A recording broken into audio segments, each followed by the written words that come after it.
جب وہ فرعون نے موسیٰ علیہ السلام آئے نا تابوت میں، تو فرعون نے کہا انہو قاتلی، یہی ہے مجھے قتل کرنے والا۔ تو آسیہ نے کہا قرۃ عین لی ولک، ایک تو چھوڑ دے، اتنے تم نے مار دیے، ایک تو چھوڑ دے، تیری میری آنکھوں کی ٹھنڈک بنے گا۔ تو اس کے کہنے پہ چھوڑ دیا۔ تو ایک دن اس موسیٰ علیہ السلام کو گود میں لیا ہوا تھا، تو ان کا ہاتھ داڑھی پہ پڑ گیا۔ فرعون زور لا بیٹھا، داڑھی نہ چھڑا سکے۔ اس نے کہا اے ہی میرے مارن والے، انہوں مارو۔ اس نے آسیہ نے پھر منت کی، نہیں بچہ ہے، ان کا میں اس کا امتحان لیتا ہوں۔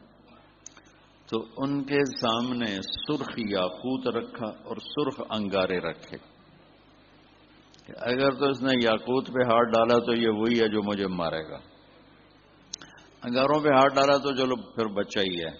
تو موسیٰ علیہ السلام کے سامنے جب دونوں آئے نا، تو انہوں نے یاقوت کی طرف ہاتھ بڑھایا، جبریل نے آ کے یوں کر دیا اور انگاروں پہ ہاتھ ڈال دیا۔ تو انہوں نے ایک انگارہ منہ میں ڈالا تو زبان توتلی ہو گئی۔ ولا ينطلق لسانی، میری زبان میں لکنت ہے۔ یہ انسان کے اندر ایک خوبی ہے، یہ ہر چیز میں خوبصورتی چاہتا ہے، ہر چیز کو بہتر بنانا، خوبصورت بنانا، اس میں آگے سے آگے بڑھنا، یہ انسانی ایک فطرت ہے۔ اب جانوروں کی، پرندوں کی زندگی دیکھیں، جیسے آج سے 1000 سال پہلے کوا گھونسلہ بناتا تھا، آج بھی وہ ویسا ہی بناتا ہے۔ جیسے گائے اپنے گوبر پر بیٹھ جاتی ہے، ویسے ہی وہ آج بھی بیٹھتی ہے۔ جیسے سانپ ایک سوراخ بناتا ہے، بل بناتا ہے، اس میں بیٹھتا ہے، وہ آج بھی ویسا ہی بیٹھتا ہے۔ انسان کے علاوہ جتنی مخلوق ہے وہ اپنے طرز زندگی میں آج بھی اسی طرح ہے جیسے وہ آج سے 10,000 سال یا 10 لاکھ سال پہلے تھی، اس میں کوئی تبدیلی نہیں آئی۔ صرف انسان ایک ایسی مخلوق ہے جس کے اندر خوب کی تلاش ہے، بہتر، اس سے بہتر، اس سے بہتر،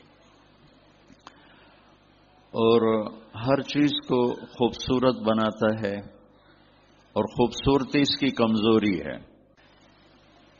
انسان حسن پرست ہے، اس کو خوبصورت چیز کھینچتی ہے۔ آپ چھوٹے بچے کو بھی مسکرا کے دیکھیں تو اس کا چہرہ کھل جاتا ہے کہ آپ نے کو اس خوبصورت انداز دیا، اور اسی کو آپ آنکھیں دکھائیں اور چہرے پہ غصے کے آثار پیدا کریں تو وہ رونے لگ جاتا ہے، حالانکہ اس کو کچھ پتہ نہیں ہے۔ اتنی چھوٹی عمر سے یہ نیچر بیدار ہو جاتی ہے، خوبصورتی کی طرف ہاتھ بڑھتا ہے۔ اچھا، اس کے پاس یہ علم تو ہے کہ گھر کیسے خوبصورت بنانا ہے، یہ ہال کیسے خوبصورت بنانا ہے، یہ کپڑے کیسے بنانے، یہ چشمہ کیسے بنانا ہے، گھڑی، کروڑوں روپے کی گھڑیاں وجود میں آ گئی ہیں، گاڑی کیسے خوبصورت بنانی ہے، کارپٹ کیسے خوبصورت بنانا ہے، زندگی سے ریلیٹڈ، حتیٰ کہ یہ جو کھانے پر سلاد رکھتے ہیں اس کو کیسے ڈیزائن کرنا ہے، اس پر بھی پی ایچ ڈی ہو رہی ہے، اور اس کے بھی ماہر ہیں، اور کمرے میں رنگ کیسا ہونا چاہیے اس کے بھی ماہر ہیں کہ یہ ٹائل یہاں لگاؤ، یہ رنگ یہاں لگاؤ۔ لیکن ایک خلا ہے بڑا زبردست جو یہ نہ اس کے پاس علم ہے نہ ہی اس کو سیکھ سکتا، وہ ہے کہ زندگی کیسے خوبصورت، زندگی بالکل الگ چیز، وہ کیسے خوبصورت، یہ بھی ایک ڈھانچہ ہے جس کے اندر میری زندگی قید ہے، ہم اپنے اپنے قید خانے میں ہیں. ہمیں دیکھنے میں موت خوفناک نظر آتی ہے، ہر مرد عورت کو نظر آتی ہے، لیکن اگر اللہ راضی ہے نا تو اللہ کی قسم موت چھٹی ہے. ہفتہ اتوار بچوں کو چھٹی ہوتی ہے، کیسے رات کو مزہ لے رہے ہوتے ہیں، کل چھٹی ہے، کل چھٹی ہے. اور میں جب اسکول پڑھتا تھا یہاں سینٹرل ماڈل اسکول میں، تو پڑھائی کا شوق تو تھا نہیں، باپ کا ڈنڈا تھا، بھائی تینوں ڈاکٹر بناونا ہے، تے پڑھ. تو میری آخری جو ہوتا تھا ہمارا پیریڈ،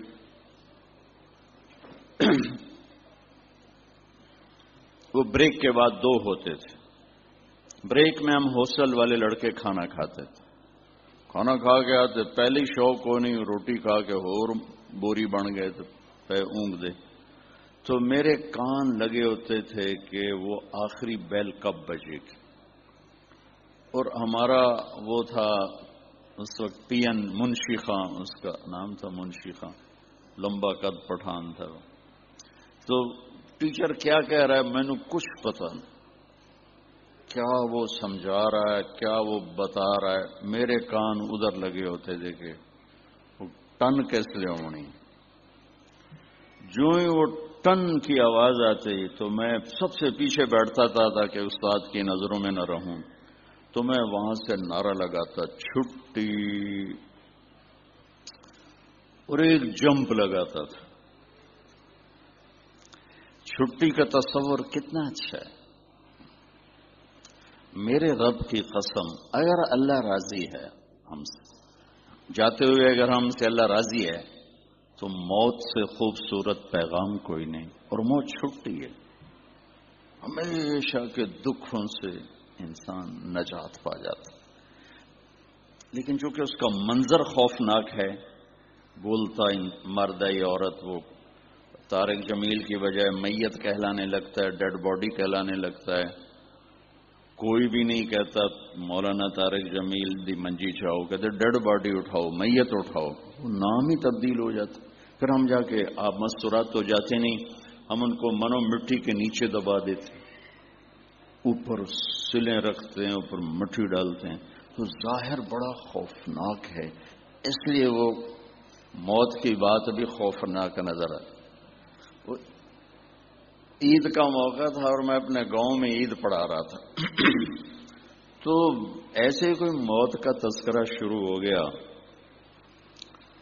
تھوڑا میں نے وہ لمبائی کر دیا. تو میرے چاچا تھے رب نواز، میاں رب نواز مرحوم، وہ تھوڑی دیر تو سنتے رہے، پھر وہ نہ رہ سکے. اور طارق میاں عید دا دیں کوئی چنگی گل کر تو موت نو لائے تے بہ گیا. تو یہ ہمارے ذہن کی عکاسی ہے، وہ کوئی چنگی گل کر تو موت نو لائے تے بہ گیا، کہ وہ موت ایک خوفناک چیز نظر آتی. اگر اللہ راضی ہے تو اس سے خوبصورت کائنات میں کوئی چیز نہیں. اگر اللہ ناراض ہے اس سے خوفناک کوئی چیز نہیں. ہلاک ہو گیا.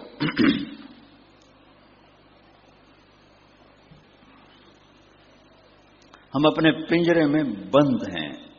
یہ موت ہے کہ تو چھٹی ہو جائے گی، نکل جائیں گے، آزاد ہو جائیں گے، اور ایک لامحدود کائنات کی طرف ہمارا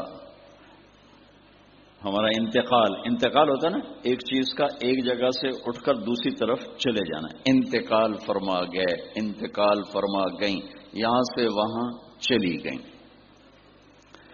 عمر بن عبدالعزیز کی حکومت 3 بر اعظم پر تھی، 3 بر، اور ان کی عمر تھی 42 سال، 42 جوان. 3 بر اعظم پر سے لاہور بھی ان کی حکومت کے تابع تھے. تو ان کو زہر دیا گیا. تو طبیب نے ان کو جب چیک کیا کہا امیر المومنین زہر کا علاج ہو سکتا ہے. فرمانے لگے اگر تم کہو نا یہ یہاں ہاتھ لگاؤں گا تو ٹھیک ہو جاؤں گا، تو یہ بھی نہیں کروں گا، میں تمہاری دنیا سے تنگ ہوں، میں اپنے اللہ کی ملاقات چاہتا ہوں۔ اور اس سے ایک ہفتہ پہلے رجا بن حیوہ کو بلا کے فرمایا تمہیں قسم دیتا ہوں ایک دعا کر میرے لیے۔ کہنے کہ پہلے دعا بتاؤ پھر قسم اٹھاؤں گا۔ کہ نہیں، پہلے قسم۔ جب انہوں نے قسم اٹھائی کہنے کہ میرے لیے دعا کر، اللہ مجھے اپنے پاس بلا لے۔ کہ یہ دعا میں کبھی نہیں کر سکتا، ساری امت کا نقصان ہے، تیری موت۔ کہ دیکھ تو نے قسم اٹھائی، دعا کر۔ انہوں نے دعا کی، دعا کر رہے تھے تو بچہ آ گیا، ایک بچہ، 12 تھے بچے بچیاں، تو ایک بچہ آ گیا۔ کہنے لگے اے میں نے بڑا پیارا ہے، دعا کرے بھی میرے نال ہی جاوے۔ تو اگلے ہفتے دونوں باپ بیٹا ایک ہی وقت میں اٹھ کے جا کے زیر زمین سو گئے۔